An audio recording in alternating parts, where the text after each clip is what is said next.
I'm Lily. Hey, I'm Shasha and we're the twins. So we're here today, tonight, to tell you guys about ghost stories. I'm starting with mine first. I counted two. I was in my poly. Masa tu saya tengah buat satu project with my classmates in front of our house porch. Masa tengah robot buat coding semua, saya macam tengah rehat jap semua, so saya pergi keluar, semua gelap kecuali the street lights lah. Masa tu malam kan, and then saya pandang je lah kat langit lah kan, tengok lah mungkin ada bintang ke apa kan. Tiba-tiba aku nampak ada benda terbang, tapi aku ingat kan dia helang. Tapi aku macam pelik, asal pukul time tengah malam ni, dia dalam pukul 12 lebih tau, tengah malam terbang dekat langit. Dia agak jauh lah, bila terbang aku termenung lah, dia nak pergi mana. Tapi dia macam warna putih, tiba-tiba dia lagi besar, jadi macam ikan pari. Saya pandang lagi kan, tengok dia disappear.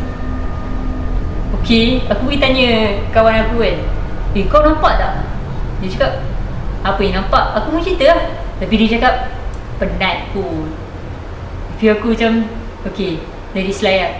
The second time, masa saya kat poli juga, saya dalam bilik saya dalam pukul 1, pukul 2. I have 4 roommates. Dalam satu bilik tu cuma ada 6 je orang yang boleh filling the room.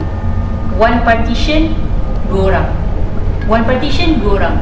But in my partition, since ada 5 orang je dalam bilik tu, so saya seorang je tidur kat satu partition tu. Tetapi saya tak kisah sebab dah biasa kan tidur seorang. Semua orang lain dah tidur, saya seorang je yang still bangun. Jadi yang partition ni ada hallway nak pergi ke pintu bilik tau. Keluar pintu bilik tu terus pergi koridor luar, lepas tu pergi tandas. Facing over here is my desk and I face over here. Saya pun buat kerja lah semua kan. When I listen to music, I hear some footsteps. So I'm just like glance at the back, nampak ada macam rambut panjang baru nak keluar. Dia ada macam small opening of that partition, so nampak dia rambut. Lepas tu dia keluar and buka pintu. Dengar bunyi pintu bunyi buka, berdegang sebab pintu tu bergerak kan. So I'm just like, oh maybe one of my roommates dia nak pergi tandas.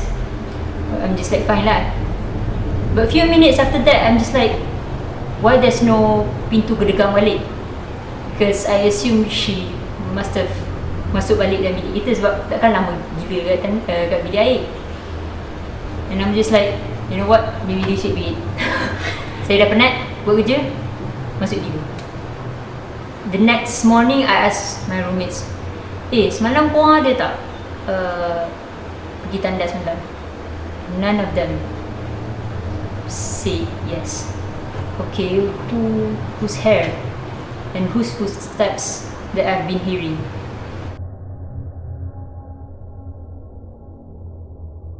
So that's the only encounters that I have experienced.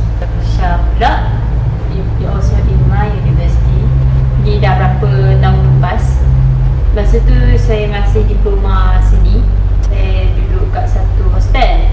Dia hostel biru. Masa tu saya semester ketiga. Kat dalam bilik tu yang saya tinggal, saya tak nak sesiapa seorang pun ada roommate dengan saya. Mula ada satu roommate tapi dia pindah, so tak ada siapa pun masuk dalam bilik dengan Syah lah. Saya memang tinggal seorang kat dalam bilik tu. Bilik sangat besar gedabak, ada 2 double decker. Tapi saya rasa bebas lah, dapat buat kerja seni halus kan. Pada satu malam tu, terutama seni halus, awak mesti faham kita kadang buat kerja sepah kat lantai kan. Saya tak tidur kat double decker, Saya baring saja kat lantai, kat tepi double decker, tapi kat bawah dengan kapet tikar je. Mata saya tu tiba ternampak ada satu muka.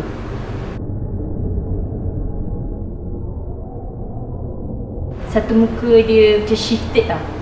Aku macam apa benda tu. Tapi saya tak takut, tapi rasa macam trippy agak kan. Terus saya macam bangun, terus buat kerja. Yang bestnya apa tau, sepanjang saya duduk kat situ kat semester 3, bilik lain punya kat hostel biru tu, diorang kena, ada yang kena sampuk, ada yang kena kacau. Saya tak pernah kena. Cuma yang tu je lah, dia muka ngeri. Hostel pink pula. So Macam-macam colour lah. salah satu roommate tu, saya panggil dia, senang cerita saya panggil dia Sirap.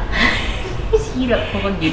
Roommate saya ni nama dia Sirap. Dia karakteristik dia ialah dia ni boleh tahan garang. Suka drama atau suka tipu tak, tapi dia sangat very critical, main cakap lepas je. Sendiri boleh nampak benda-benda. Pertama kali dia nampak ialah kita dua je dalam bilik makan. Kita nak makan masa tu lepas maghrib. Pintu terbuka sebab panas. Sirap dia duduk depan Syah.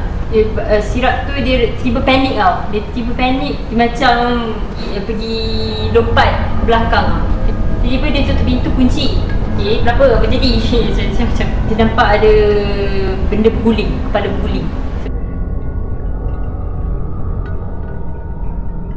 Yang kedua pula ialah ni bilik, ini tempat masuk pintu, ni katil. Yang kat sini pula ialah meja study, dia sambung kat dinding. Yang kat depan ni pula ialah tingkap beranda. And saya duduk kat atas meja sini.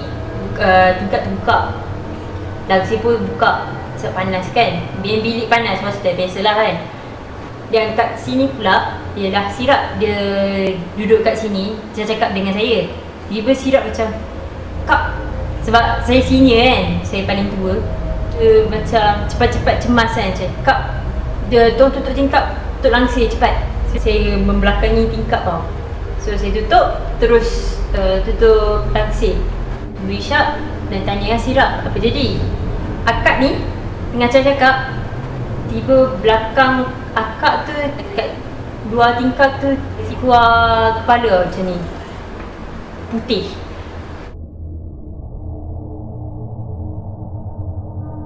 Fahamlah dia punya penjelasan sebab sebelum tu saya memang ada rasa meremang bulu roma, tapi tak tahu apa, yang rasa sakit. Yang paling last incident ialah yang keempat punya. Ni saya sendiri yang kena. Duduk double decker sini, paling atas sekali. Memang panas lah. Tak tahu kenapa, tiba tengah malam buta, semua orang tidur.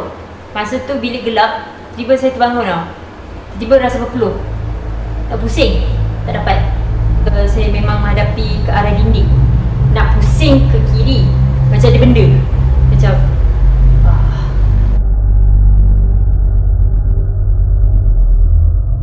Mula takut lah, tapi dah lama saya rasa bengang gila. Dia selawat, saya zikir, saya pusing juga kan, cepat sendiri. Then the next morning tu, again Sirap, kadang dia pun terbangun malam-malam lah. Dia macam, biasa dia suka simpan untuk diri sendiri. Dia bagi tahulah sebab akak yang bukan percaya, but at least consider dia punya penjelasan. Meja study ni dia corner sambung tau. So kat depan ni baru double decker. Kena kat meja lah, double decker tu punya kayu. Dia nampak, dia kadang-kadang terbangun, dia nampak masa malam tu juga dan malam sebelum tu ada benda macam ni tau, macam bertinggi kat atas meja study. Yang tengok orang, roommate saya kat situ.